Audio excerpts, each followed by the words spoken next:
Zeus. With Zeus came the age of the Olympians. He saved his 5 siblings from their terrible fate. All had been devoured by their father, the king of the Titans, Kronos. Kronos ate his children because it was fated that one day they would overthrow him, as he had overthrown his own father, Uranus. Zeus, the youngest sibling, was saved by his mother Rhea, who gave birth to him in secret on the island of Crete. After coming of age, Zeus returned home, and he caused his father to vomit up his siblings. A great war between the Titans and the Olympians began. After a 10-year struggle, Zeus and his siblings were victorious. They took control of the cosmos, and they ruled from their home, Olympus. Zeus and his brothers drew lots. Zeus won dominion over the skies, Poseidon over the seas, Hades over the dead. Zeus's weapon is the thunderbolt, his shield the aegis, his bird the eagle, his tree the oak. It would seem that Zeus quickly became tired of ruling. He now spends his days chasing women, both mortal and immortal, and trying to hide his infidelities from his wife, Hera.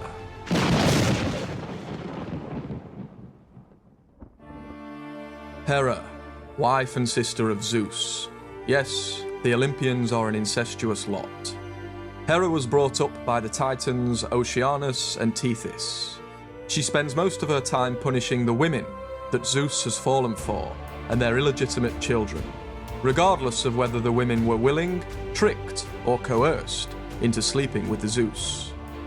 When the Greek hero Heracles, the illegitimate son of Zeus and Alcmene, was just a child, Hera sent 2 serpents to kill him, an example of her wrath.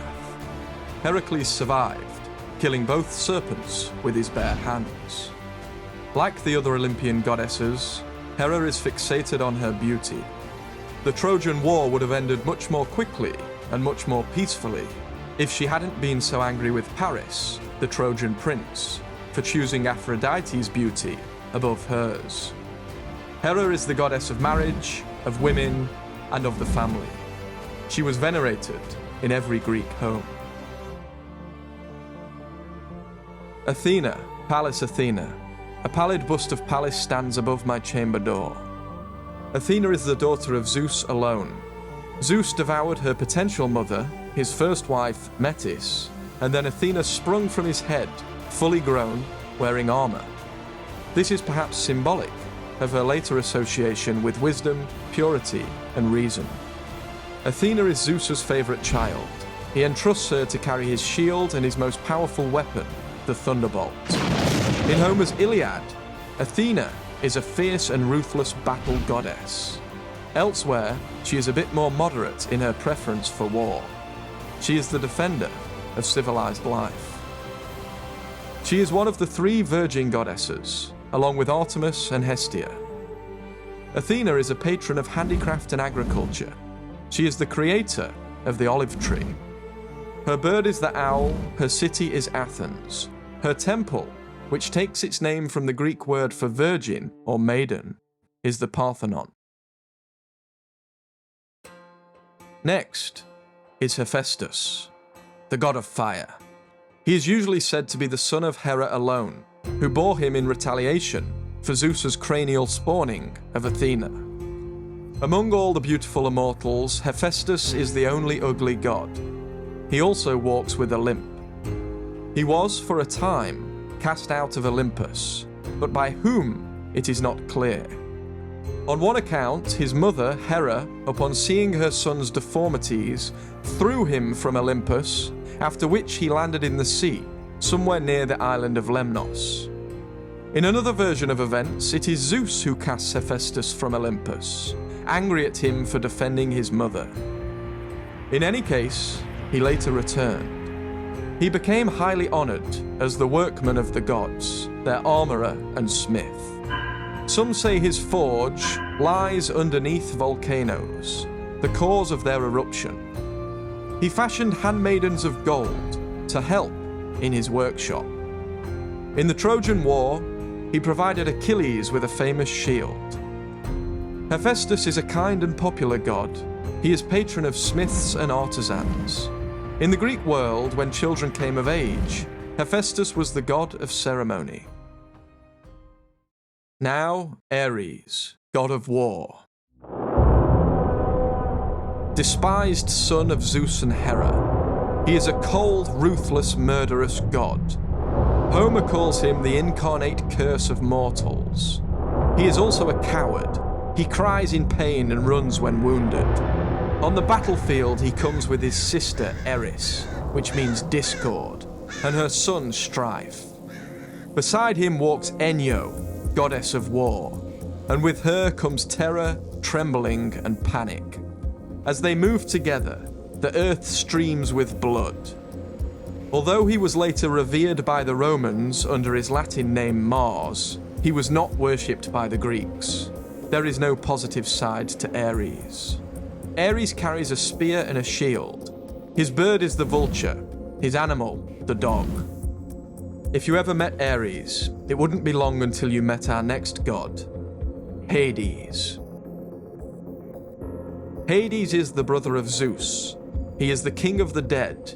He is lord of the underworld. He is not death himself. That would be Thanatos. Hades is a cold, unpitying, relentless god, but he is a just god, not an evil god. His unique weapon is the Helm of Hades, a helmet that makes the wearer invisible. His wife is Persephone, daughter of Zeus, and their sister, Demeter.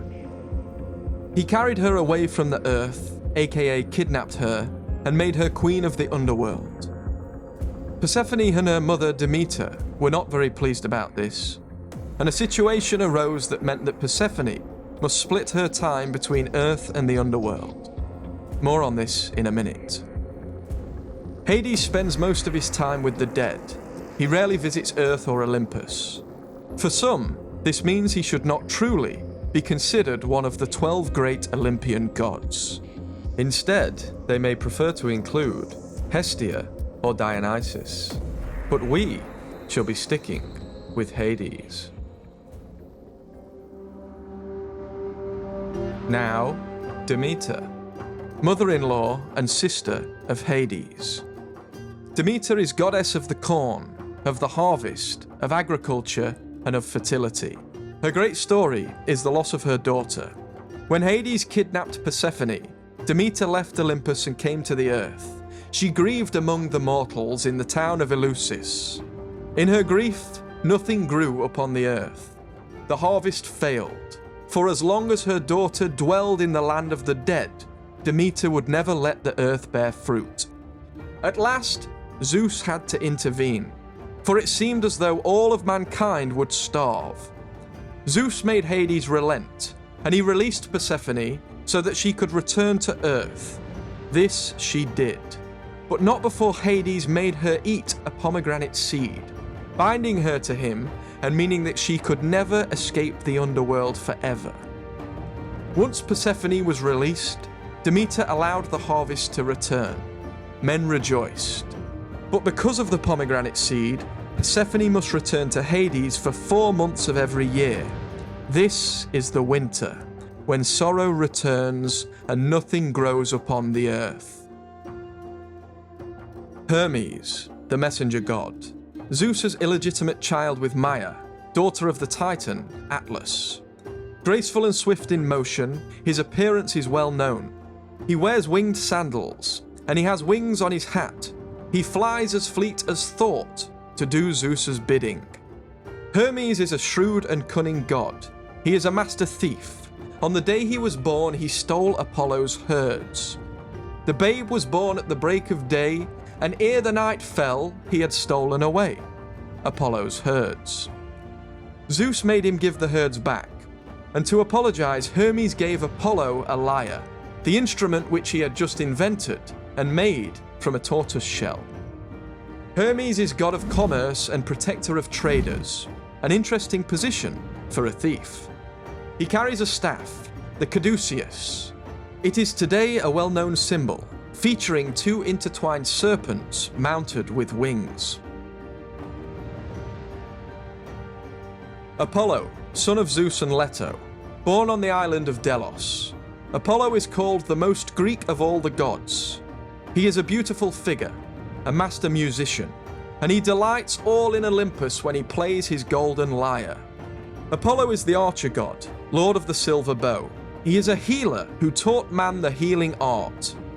He is the god of light and truth. No false word ever passes his lips. No darkness dwells within him. Apollo's oracle on earth was the famous oracle at Delphi, said by the Greeks to be the center of the world. It was believed that Apollo's words passed directly through the lips of the priestess at Delphi. This is where Greeks went to seek truth. It was their line of communication with divinity. Apollo is sometimes called the Pythian. This is because he hunted and slayed Python, a serpent who had been sent by Hera to torment his mother while he had still been in the womb. His tree is the laurel. His animals are, primarily, the dolphin and the crow. Apollo also had a twin sister, our next god, Artemis. Artemis is another virgin goddess, along with Athena and Hestia. She holds perhaps an unexpected position for a female god. She is the chief of the hunt. She is also the lady of wild things. As Apollo represents the light of the sun, Artemis represents the moon. In later writings, this association with the moon translated into darkness. Artemis became a goddess of dark deeds and evil magic. She is the protector of youth, yet in a great contradiction, which is so common to Greek mythology, she refused to let the Greek fleet sail to Troy until they had sacrificed a virgin girl in her honor. When a woman died quickly and painlessly, the Greeks said that she had been slain by the silver arrows of Artemis. Her tree is the cypress. She is patron of all wild animals, but she especially likes deers. Aphrodite, the goddess of love and beauty. She is the daughter of Zeus and Dione, although some say she sprung into being parentless from the foam of the sea. Aphrodite is an irresistible goddess. She enchants both men and gods alike. She steals the wits of even the wise. She is a playful goddess, and she laughs mockingly at those she conquers. She captivates all with her looks of flirtatious temptation. In the Iliad, Aphrodite is portrayed as a soft and weak goddess that even mortals need not fear. But over time, this image changed. She became deadly. Her charms now exert a malicious and destructive force over men. Her tree is the myrtle. Her bird is the dove.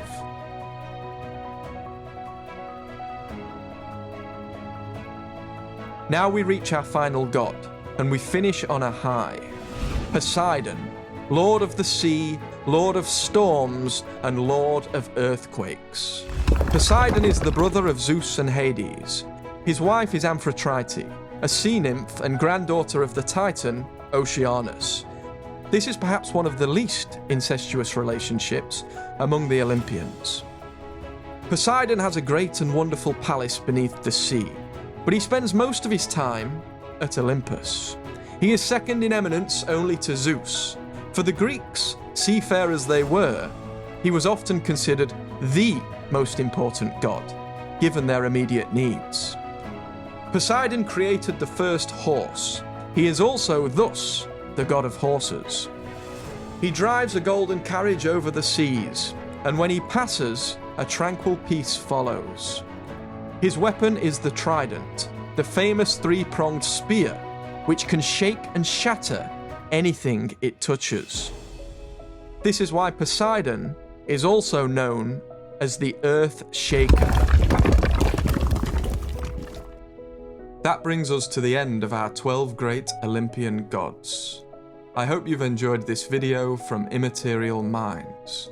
Please remember to subscribe, and I'll see you in the next one.